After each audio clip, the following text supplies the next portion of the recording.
ক্ষমতার ভারসাম্যের জন্য জাতীয় সংসদের উচ্চ কক্ষের প্রস্তাব করা হয়েছে, কিন্তু সংসদের আসনের অনুপাতে উচ্চ কক্ষ হলে তা কোনো কাজে আসবে না বলে মনে করেন নির্বাচন সংস্কার কমিশনের প্রধান ডক্টর বদিউল আলম মজুমদার। এনসিপি বলছে, পিআর পদ্ধতির পাশাপাশি নির্বাচনের আগে দলগুলোকে উচ্চকক্ষে যাদের সদস্য করা হবে সেই তালিকা প্রকাশ করতে হবে।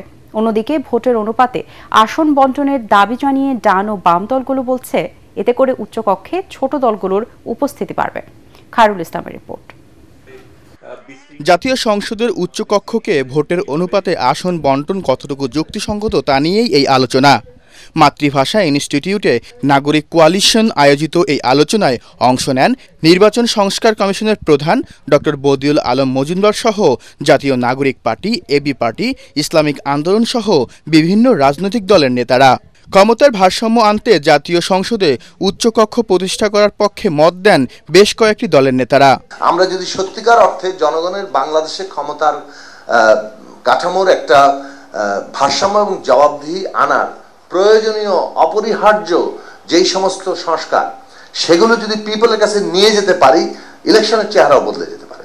কনস্টিটিউশন অ্যামেন্ডমেন্ট এবং জাতীয় নিরাপত্তার ক্ষেত্রে সংসদ সদস্যরা দলের পক্ষে ভোট দিবেন, মানে দলের বিপক্ষে ভোট দিতে পারবেন না। এটাকে ওনারা ডিসেন্ডিং ভয়েস হিসেবে রাখছেন।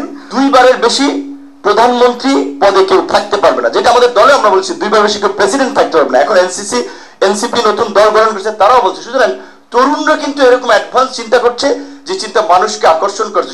নির্বাচন সংস্কার কমিশনের প্রধান ডক্টর বদিউল আলম মজুমদার সংসদের উচ্চকক্ষের সদস্য নির্বাচনে রাজনৈতিক দলগুলোর আলোচনার মাধ্যমে ঐক্যমতে আসার পরামর্শ দেন। মিশ্র পদ্ধতি, যেমন যেখানে উচ্চকক্ষটা আমাদের ওই যে দলের ভোটের হারের ভিত্তিতে হওয়াটা বাঞ্ছনীয় হবে, এবং এটা রিয়েলি চেকস অ্যান্ড ব্যালেন্সের একটা পদ্ধতি প্রতিষ্ঠিত হবে। অনেক নাগরিক কোয়ালিশনের প্রস্তাব উচ্চকক্ষে কোনো আইন প্রণয়ন করতে পারবে না, তবে সংবিধান সংশোধনের ক্ষেত্রে দুই কক্ষের অনুমোদন লাগবে।